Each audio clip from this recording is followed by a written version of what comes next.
Evan, put us on VE Day. It's the 8th of May, 1945. A lot of Americans think the war's over, and yet half the world is still in flames. If you are Harry Truman, you've been president for 22 days or so. What's going through your mind as you celebrate one victory and worry about the next? Well, you're looking at a couple of battles that have been going on. Iwo Jima, and that was just finished, and Okinawa, which is basically just starting. And you're making some mental calculations. Iwo Jima is, I believe, 1/8 the size of Nantucket. We lost 7,000 Marines there. And you're thinking about Okinawa, which is bigger, and we're about to lose 12,000 soldiers and sailors there. So do the math about Japan.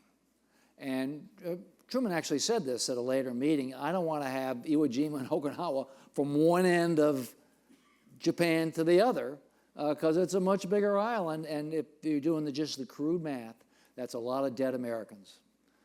So what are you going to do about that? So where are we in the Pacific? MacArthur, of course, has flees Corregidor in January, February of 42. It's a strategic principle of both the English and the British that Germany has to be defeated first because of their industrial capacity. How far toward the home islands were we?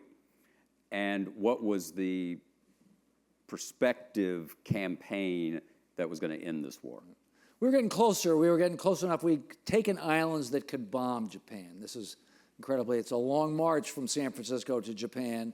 It took us a couple of years to get to the islands, the Marianas and then Guam and Tinian, where our bombers, our B-29s, our big bombers, can reach Japan and bomb them. So we are there. Japan is at least within air range. But it's a basic principle of certainly the Army that air power can't do it alone, that you got to put troops on the ground. No matter how terrible that air power is, in the end of the day, that's not going to do it. So we are, our Army, our military are planning an invasion, two invasions really. One, it will take place on the bottom rung of the southernmost island, Kyushu, and that's supposed to happen on November 1st, 1945. And the next invasion, and even bigger, and that invasion will be the largest invasion in history, and then an even bigger invasion will happen on March 1st, 1946, up near Tokyo Bay. And we are doing things like building dozens of hospital ships for that. We are making so many Purple Hearts that they didn't run out even through Vietnam. We are getting ready. And that's what militaries do. They get ready to fight. But it is the various numbers are floating around the Pentagon. How many men is this going to cost? Now, this is a pretty big question. And they have a meeting because the president wants to know. And interestingly, at this meeting, General Marshall, who is one of the most honorable soldiers ever, lowballs the number. He says, 31,000. That's based on an estimate. I won't get into the math of this, but it's lowballing the number. The real number floating around the Pentagon is more like 200,000, 250,000, 500,000. I mean, really, because by this point, Japan has declared that everybody is a soldier. There are 28 million Japanese under arms of one kind or another, little diagrams for housewives to take an awl, which is like a heavy metal object, and how to disembowel a GI. And they are ready to, and the newspaper headlines say the 100 million, they would refer to the population of Japan as, Japan was actually 70 million, but they called it the 100 million. The 100 million will die for the emperor. The 100 million will die for the emperor. So the expectation was they're all going to be willing to die for the emperor to resist the invader. This is the reality that, that General Marshall is dealing with when he lowballs the number with Truman, because he's afraid he won't sign off on it if he tells him the true story. And what's the rough time frame for that meeting? That meeting is June, early June, 1945. So on April 12th, 1945, Harry Truman, like a good border state guy, is having a glass of whiskey. Late afternoon, with Sam Rayburn, word comes to go to the White House. Mrs. Roosevelt meets him. She says, the president is dead, Harry, interesting. And he says, is there anything I can do for you? And she says, is there anything I can do for you? For you are the one in trouble now. What did he know about the Manhattan Project? When did he know it? It's an amazing case of malpractice. I revere Franklin Roosevelt, as probably all of us do here, but kind of amazingly, he didn't. When you said the 70 million and we said it was 100 million, these guys were like, yeah. Roosevelt did not tell his own vice president that we were building something called the atom bomb and getting ready to use it. Now, it's long been reported that Truman didn't know about it. That turns out not to be quite true. Like most history, there's a little more complicated. Truman ran a Senate investigating committee as a senator, and they were poking around, and he had gotten pretty close to the Manhattan Project, which is the project to build the atom bomb. They hid money everywhere, right? Right. So they kept. So he's following the money, and $2 billion is kind of missing. Kind of hard to hide. And so that's back when $2 billion was actually $1 billion was really $1 billion. And so he has some idea that we're building something big. He doesn't know much about it, but so he's not totally shocked. But a couple of weeks in, he gets a formal briefing on this thing, and it's a pretty rude surprise about what it is we're building. I mean, it's you can't win. Either he invades and loses more men than we've lost so far in World War II, or he uses this weapon that has never been used before.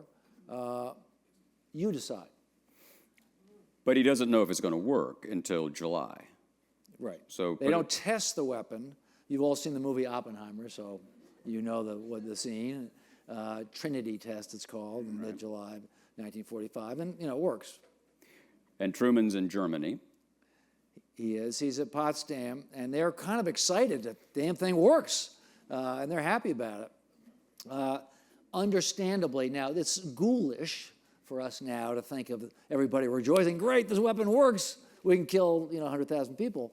But again, consider the alternative. And there is a moment. This shows you how elusive history is, because of course I'm wondering, as an historian, as historians before me have wondered, what's Truman thinking? What's he thinking? Well, he does sign off on the order to drop the bomb. It's actually signed by the Secretary of War, but Truman gives a verbal order to drop these bombs. And the order is actually pretty open-ended.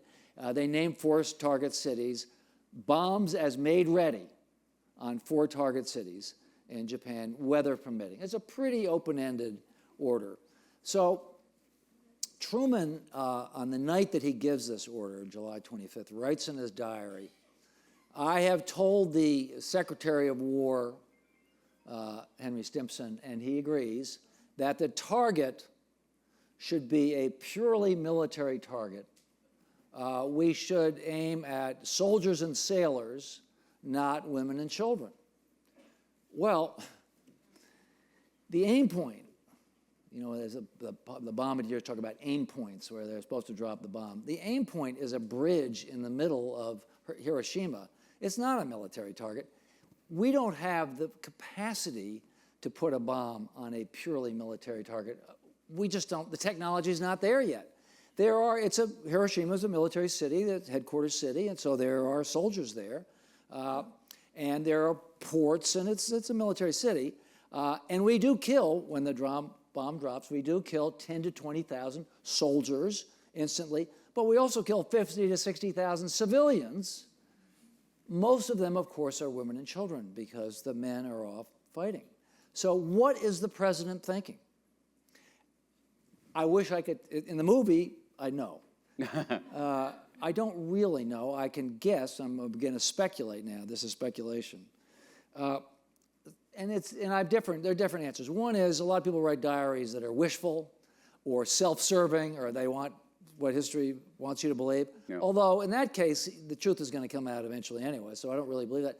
I think it's more complicated. I don't think he was fully briefed, because amazingly sometimes, it's amazing when you go into history how poor the briefings are and how it's not nearly as clear as you think it is or is going to be in the movie. So part of it's a bad briefing. But also the psychological thing that happened that day with him and Henry Stimson. Stimson is his Secretary of War, and Stimson's kind of the chairman of the board of the atom bomb. He's the guy's been running the project. Well, take us back. I mean, he's also chairman of the board of WASP International. Yeah. He's my guy. Yeah. He is... The martini olive doesn't fall far from the tree. He is a lifetime statesman. He was Secretary of War back in the Taft administration, Secretary of State in the Hoover administration. He's a very upright, almost priggish lawyer whose nickname was the Human Icicle, which gives you an idea of how warm and fuzzy he was. Yeah.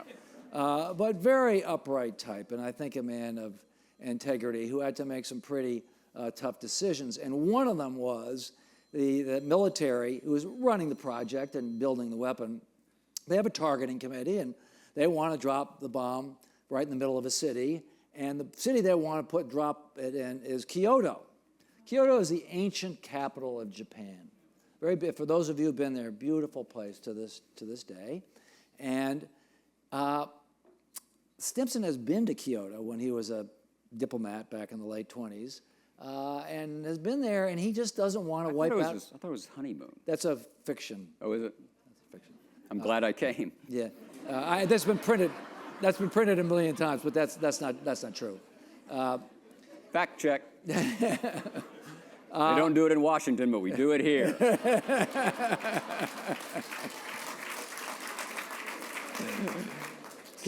Almost too easy. Stimson does not want to wipe out the cultural capital, so he says no 3 times. And General Groves, played by Matt Damon in the movie, General Groves 3 times puts it back on the target list because he wants to make a big bang, and he figures, good, let's hit the cultural capital, and that'll send a message. Yeah. Plus, it is also a military city, and there are 1 million people there, and the geography is right for the terrain's right for the bomb. So finally, Stimson has to go to President Truman to get it off the target list. That's what they were doing that afternoon. Okay. And I think that in Truman's mind, they saved Kyoto, they spared Kyoto, the cultural capital, and Truman's thinking, we did the right thing here, and that becomes that diary entry.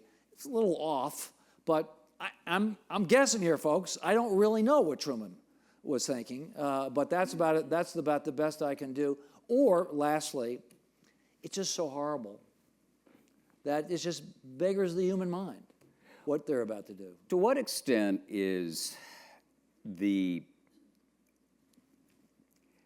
bomb not fully understandable until it had been used? Yeah. Is that part of the That's an important point, actually, because things are always clear in hindsight. The thing had never been used. The people building it were not 100% sure. The one theory was it would destroy the universe. Remember that in the movie when they think, like a 2% chance that it'll just the whole universe. And remind us what Admiral Leahy said. Well, he said it wouldn't work at all. He thought it was... One of the great memos in Washington history, Admiral Leahy, who was FDR's chief of staff and kind of never left, he just sort of stayed, said, I do not believe this bomb will work, and I speak as an expert in explosives. And I think that's a little bit because he didn't want it to work, because he knew it was going to change warfare forever. And so Oppenheimer himself in the key meeting says, they're asked, how many people is it going to kill? And he says, well, 20,000. Now, actually, it killed 70,000 right away, and another 70,000, I'm talking about Hiroshima later. Nagasaki, and we can get to that, killed about half that number for reasons we should talk about later. So much bigger than they think. Now, one of the reasons for this, and this gets pretty gruesome, they are assuming, when he says 20,000, that there will be air raid sirens and people will take cover. But we had been preserving Hiroshima as a test tube We weren't we should talk about this too. We were firebombing cities all over Japan, 60 of them destroyed by firebombing. We preserved a half dozen to be perfect test tubes, if you will, demonstration projects for the atom bomb. One of them was Hiroshima. So every once in a while, a B-29 would fly over Hiroshima. There would be an air raid siren, and the people there stopped taking it seriously. So on this bright and sunny day in August 1945, when the air raid sirens go off, ho-hum, so people are looking up. And that's why 3 times or 4 times as many died than they expected. Wow. So one of the reasons I'm here with you is also not only because of Rick, but because of Evan. I read his first book when I was in nursery school. No, sorry. Close. Close. Close. Closer than not. That he wrote with our friend Walter Isaacson called The Wise Men. It's about the foreign policy establishment. I loved it so much that I finished it and then started reading it again. And I was a junior in high school, I think. And when I was interviewing with Evan for a job about 10 years later, I told the story very excitedly. And he said, and you can tell in that sort of laconic way, "You must have been a real loser." What I was really thinking is, I'm going to be working for this guy soon. But it's the human side of history is what Evan is a master of. So we've talked about Washington, and that's traditionally what we do. But the power of your book, in many ways, is about the view from Tokyo. So put us in Imperial Japan, and what's the emperor thinking? What's the military thinking? Why aren't they surrendering? Japan has lost the war at this stage. Their navy's been sunk. They are out of fuel. They're eating pine cones. I mean, they're an utterly defeated nation. But they're not defeated because for a couple of things. One is, in the Japanese spirit, there is an acceptance of fatalism that we just don't have here in the West. And in a way, they even revere death. I was sort of interesting that Japanese propaganda war movies, which they showed, always ended in death. They're not heroic. You know, it's not the American version was, "We win." The Japanese patriotic movies would end with the death of the character, sometimes by suicide, which was noble, and sometimes just so it's built a little bit in the character. But there's also, and people have glommed onto that, the Japanese death wish, and there's been a lot written about that. But as I got into this, I realized it wasn't as crazy as it sounds, their willingness to fight to the death, and it goes like this. They've lost, but the military who are still running Japan, what are they thinking about? They're thinking about, we don't want to be occupied. We really don't want to be occupied. And we want to preserve the emperor system, mostly because that's preserving the military. If you preserve the emperor system, you really preserve the military. So we can stand this if we can just keep the Americans from occupying us and getting rid of the military system. And, oh, by the way, no war crimes trials. They didn't want to have war crimes trials because they knew they'd all hang, as they, in fact, did. So it's not so crazy. How do you stop that? You bleed the Americans to death. There was a Japanese word for it, the shigetsu strategy, the bleeding strategy. Make the Americans invade. Bleed them to death. They're Americans. They're Westerners. They're going to say, okay. We won't occupy you. That's not a crazy strategy. And that's really what the military was banking on. The atom bomb is a twist on that. They could stand an invasion. They might even stand, in fact, they thought they could understand one atom bomb. But once it gets to be 2 atom bombs, and if you've got 2 atom bombs, maybe you have 3 atom bombs, you know, that changes the equation. And that really, ultimately, is what brought them around. The other piece of the puzzle here is the emperor. Because the emperor is, in Japan, a deity. He's God. He's the son of God. And so he has ultimate respect and theoretically ultimate power, but he doesn't really, because really the military runs the show. If the military is not on board, the government falls. And the emperor pretty much has to do and does do what the military tells him to do. The model on this is the military brings him a decision. There has to be consensus before they come to him. And then he says nothing. The emperor says nothing. They don't want the emperor to say anything because that would be political. He would be getting himself involved. The emperor is supposed to float above politics because he's the son of God. So decisions are made by the military. They're brought to the emperor, and the emperor sits there and goes. And that had to change. My hero of my book is a guy named Togo. And he's this dour foreign minister. There's a Supreme War Council that runs the show. 6 people, all in uniform, except for Togo. And he's the one guy and the only guy who wants to surrender. And he's been running this little underground operation to try to bring the emperor around. But it's hard because the emperor's hard to get to. He does have a sort of a political advisor. They're not allowed to use the word surrender. In Japan, they speak obliquely. They often, it's frustrating. I know some of you probably done business in Japan or with the Japanese. Hard to get a direct answer sometimes because they speak around problems and they don't like to offend. And it's kind of a joke in a way amongst them that's hard to get a straight answer. There's a word for it in Japan that basically means the shadow game, or you play a game to try to divine what the other person is saying. And so it's hard to know where the emperor is on all this. We now know, because the documents have been coming out very slowly. Talk about slow declassification. Try the emperors. Son of God papers are tough. Son of God papers are tough to crack. But we now know from various people working for him that the emperor is starting to get alarmed here by the firebombing. We haven't talked about this yet, and maybe this would be a good time to do it. The most bloody day, actually, is not Hiroshima or Nagasaki. It's the firebombing of Tokyo in March 1945. Most of you probably know this. We were trying to bomb. This is the limitations of technology. We're American, and in Europe, we wanted to use precision bombing. The British would bomb area bombing. They would bomb whole cities. The Americans, because we're American, better technology and better people, tried to use precision bombing, hitting military targets. It didn't work. It's cloudy in Europe.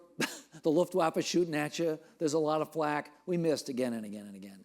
And after a while, we were pretty much doing what the British were doing. You've heard of Dresden. That's February 1945, where American planes joined with British planes to firebomb a German city. Unclear how many people they killed, but a lot. And so, but we don't want to do that. And when we get to Japan, we think we're going to do a precision bomb. We've got a new bomber, better radar, it's going to work. And Curtis LeMay, a name you know of, who's often equated with being sort of a bloody, mighty guy. I think that's a bum rap. But he tries to do precision bombing, and his predecessor tried to do precision bombing, and it doesn't work. The planes are flying up at 30,000 feet, and they encounter something that they've never encountered before called the jet stream. They get blown off target at 30,000 feet. They've never been up there before, and they get blown off target. So precision bombing doesn't work. So LeMay goes, now what? I got to produce some results here. And he says, okay, we're not going at 30,000 feet. We're going to go in at night, 7,000 feet, take all the guns out, and use napalm. And they start a firestorm in Tokyo on March 10th, 1945, that burns 16 square acres and kills 100,000 people, more people in less time than any time in the history of warfare. Really brutal. People are boiling, the rivers are boiling. People are boiling to death in the rivers. And is the Japanese failure to seemingly react in a way that would lead to surrender in the face of that Absolutely. one of the tributaries in the decision? Absolutely. They're flummoxed. I mean, LeMay wants to just keep burning him down to the ground. But it's not working. They're not surrendering because the military view is we can sacrifice all these cities. You know, they'll still have to invade. We'll still fight. So bombing is not, it's just not enough. But the emperor, back to him, by mistake, we burned down half of his palace. We didn't mean to. But in May 1945, on the second bombing run over Tokyo, the fire jumps the moat. We weren't aiming at him, but there are a lot of wooden buildings in the emperor grounds. That gets the emperor's attention when you burn down 30 buildings inside his compound. So he's a little worried about where this is all going. And when the first atom bomb falls, he's a little bit worried about the second atom bomb. So his mood, and there's a sort of a 4 or 5 day span there, we know from his chamberlains, that he's starting to think, oh. Now, in truth, we were never going to bomb the palace, because who could surrender? If we bomb the palace, who's there to surrender? But we were thinking about bombing the burned out area nearby. And in fact, little known fact, Harry Truman had authorized the third atom bomb to strike Tokyo. On the day the Japanese finally surrendered, Truman had given the order to bomb Tokyo. Not the palace, because again, who's going to surrender if the emperor is dead? But in the large burned out area, one thought was to bomb Tokyo Harbor, which good thing they didn't do that, because it would have created a radioactive tidal wave. But that's what the thinking was. So my man Togo is got a little group inside the palace, and they're trying to get the emperor, and they finally get him after the second bomb. This is people like to ask me, did we really have to use 2 of those things? And when I started writing this book, I wondered, that was a question for me. I mean, 1, okay, maybe, but 2? Well, yes, actually. And how do I know that? The War Council was meeting on the day of the second bombing. The War Council's meeting, and the word comes that Nagasaki's just gone up.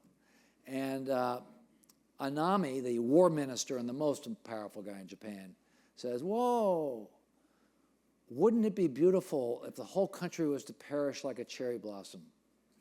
Let them drop 100 bombs. And they take a vote, or almost a vote, and it's divided. Some people do want to surrender, but they can only operate by consensus. So the War Council is still divided. They want to fight on. Finally, the emperor that night summons them all into his little air raid shelter, and the mosquitoes are flying around, and they're hot and miserable. And the emperor says, I must make a sacred decision to what he says, to bear the unbearable and lay down our arms. And the military guys fall prostrate, weeping. They don't want to do it. And that's not really the end of it, because they say, okay, they send a cable back, we surrender, but the emperor must be sovereign. Well, back in Washington, they don't want the emperor reporting to God. They want the emperor reporting to Douglas MacArthur. Who thought he was God. Who thought he was God. So that worked. So it did. So we rejected that, and another few days passed. And meanwhile, to make the story more complicated and show what a close-run thing this really was, the military gets in its head, or some of the military says, we should have a coup here.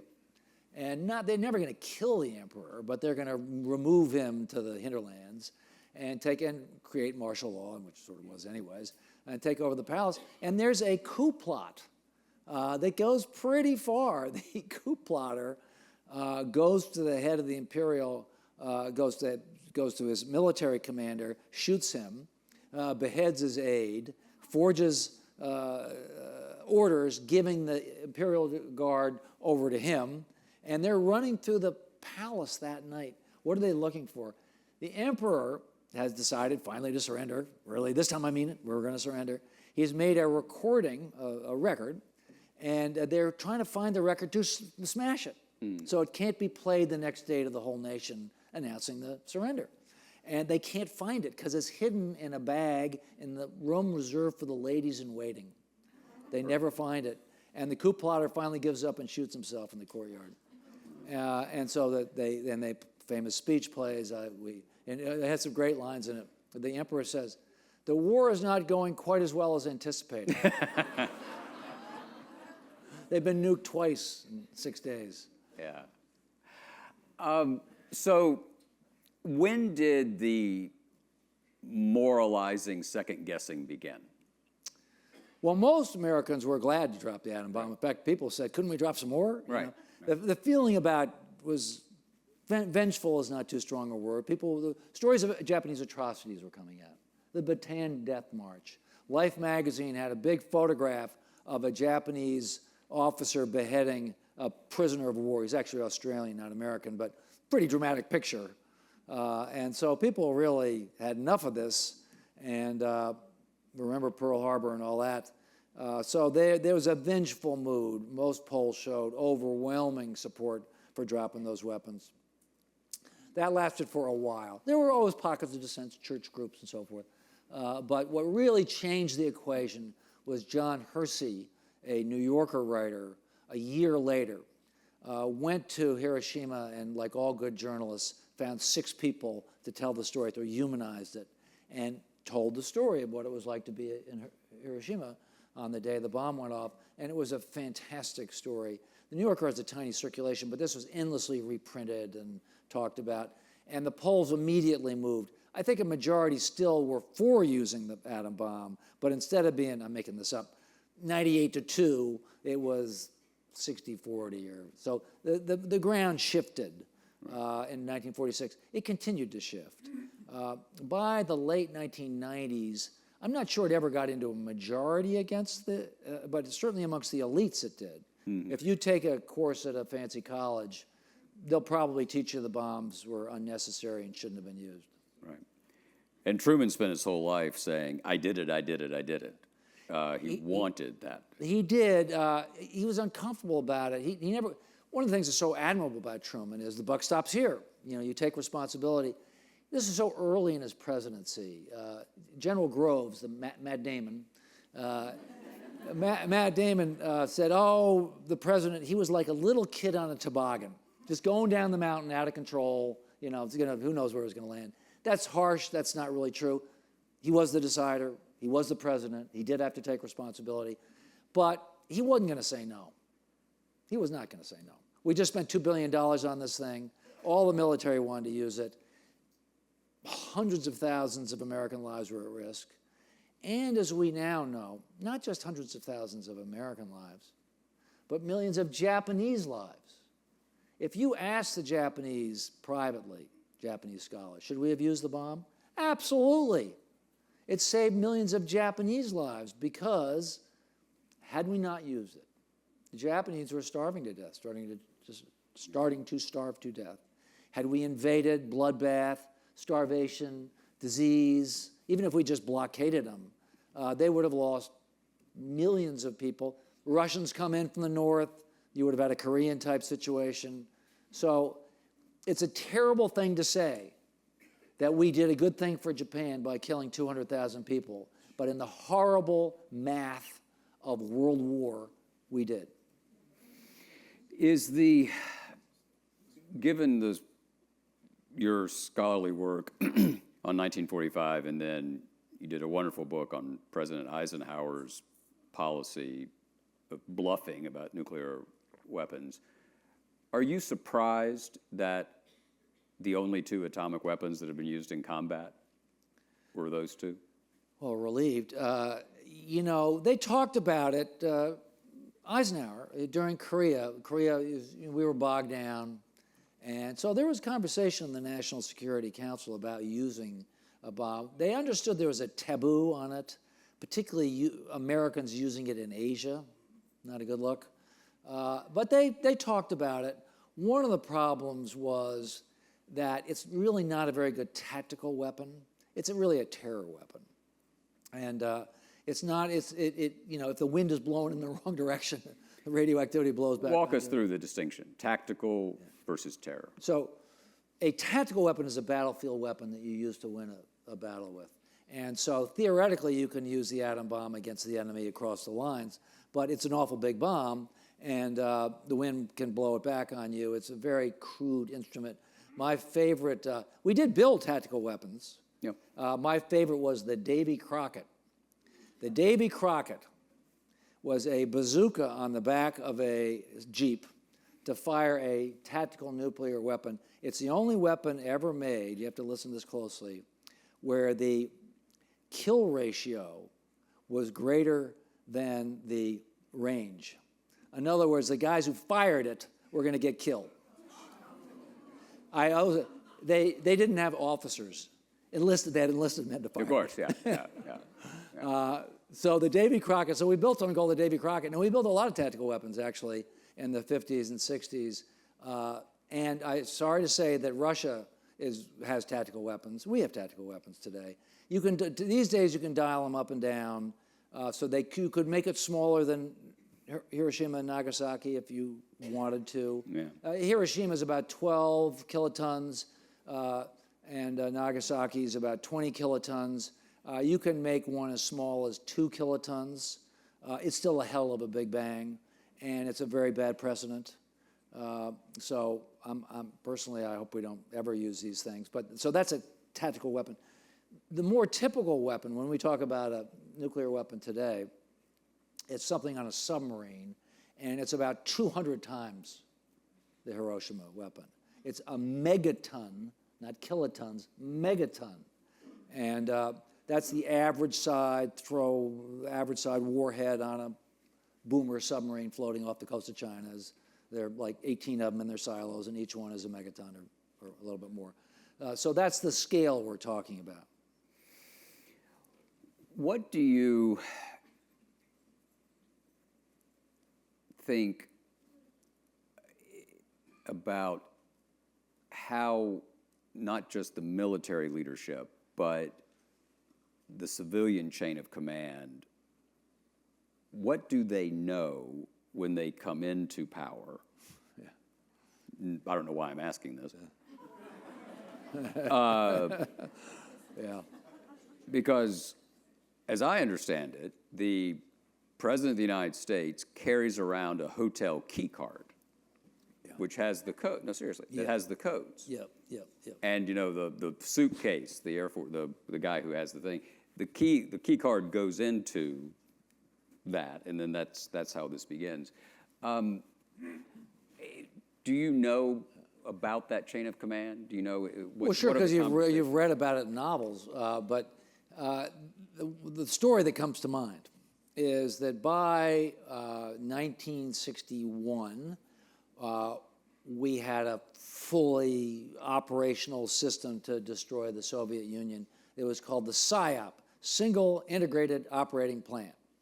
And basically the plan was to fire them all and destroy the Soviet Union several times over, to make the rubble bounce, to turn it into, as LeMay said, turn it into a flaming nuclear ruin in 15 minutes. And that trips off the tongue. the first time that Dean Rusk, the Secretary of State, was briefed on this, he looked up and he said, "And they call us human beings." That was his reaction. All presidents are kind of, whoa, what have we got here? They have over time tried to change the PSYOP and have different choices and elements, but really, how much time do you have to decide? One of the horrible moments in the American presidency came when Dwight Eisenhower was getting a briefing by John von Neumann about 1955 or so about how much time do you have? And the ICBM meant that you had maybe 15 minutes. 15 minutes. So you're the President of the United States, and you're getting this briefing, and suddenly it comes to you, I got 15 minutes to decide whether to end the world or not. That time has grown shorter. Yeah.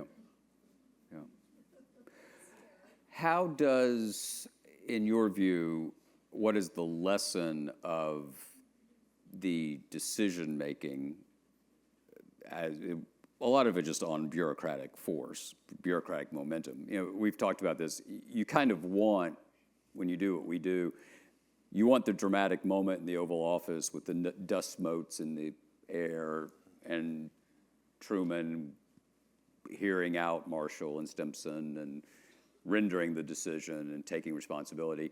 That never actually happened. No. Right? No, and this is another conversation, but I remember looking into our going to war with Iraq. I was amazed that you know more about this, there really were not clear-cut meetings when they got all together and they pulled at their chins and they said, okay, we've decided to. It's a much more convoluted, amorphous thing. There are moments, Harry Truman, once he gives this order, as I mentioned earlier, the order is to drop the 4 cities, bombs is made ready. He knows about the first one. He doesn't know about the second. He's paying his grocery bills when the planes go over Nagasaki. He's not aware that we're doing it at that time.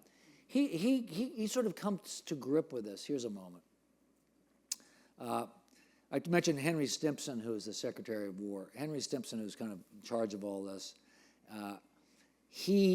After we drop the atom bomb, he gets the aerial photographs of what Hiroshima looks like. What does Hiroshima look like? It looks like the inside of an ashtray, 4 square miles of just dust. And so he brings that. So the morning that Stimson gets those photographs, he has a heart attack. Coincidence? Now, he's 77 years old. He has a heart condition, and he shows those photographs to Truman, and Truman changes his tune. But Truman had been kind of, we're only going after military targets. He realizes it's not a military target. He takes control of the weapon back. He's given the control of the weapon to the military. At that moment, when he sees those photographs, he takes the control back to the president. And he never gives it up. While he was president, the control of the atom bomb was taken away from the military and given to the Atomic Energy Council. He kept it under civilian control. He didn't release the weapons to the military. It happened during Korea, and I can't remember whether Truman was still president or whether Ike was. I just don't remember. But for a long time, we didn't give the military the weapons because we wanted to have total presidential control. Right. Lesson in terms, did it matter, bluntly, that we were not dropping this weapon in Europe on Anglo-Saxon? Yeah, I know that there is an argument that there was a racist element to this. Of course, we'll kill the Japanese. We would have killed the Germans, too. I think if we'd had it and had to, I don't think there's any question, but that we would have dropped it on. If we'd had it around the time of D-Day, we would have used it. Now, you have to remember how this started. We were afraid of the Germans building it. In fact, I like to say that World War II, that Hitler lost World War II on April 7th, 1933. Hitler lost World War II on April 7th, 1933, because on that day, he signed an order that banned Jews from government in Germany. And all the best physicists were Jewish, and they left. They went to England and the United States to build a bomb over here. Leo Szilard, who first envisioned chain reaction by looking at stoplights in London. He was at this institute in Berlin. They got out of Dodge because Hitler regarded nuclear physics as what he called Jewish science, and they took a wrong turn. They had got a big head start on building the bomb, but they not to get too technical about it, they took a wrong technical term, never able to build it. We did, but you can be damn sure Hitler, if he'd been stupid, not been so stupid about running off the scientists to build it, would have built it and used it. He was building something, there were prototypes of something called the New York bomber that Messerschmitt was building. He was building an ICBM, getting ready to use super weapons against us. He never got there because we got to him first. Yeah. It's the weapon equivalent of, after the war, they found Albert Speer's drawings of what post-war Berlin was going to look like, and Hitler wanted a public temple that was so large that when people were in it, their breath would have formed clouds and it would have rained inside. So the grandiosity. They have a model of it, that we think of the Brandenburg Gate, The Brandenburg Gate in this model is this little tiny thing, and this giant thing that looked like ancient Rome or the U.S. Capitol, had seated 400,000 people and had its own thunderstorms. Yeah. Evan Thomas, ladies and gentlemen. Thank you.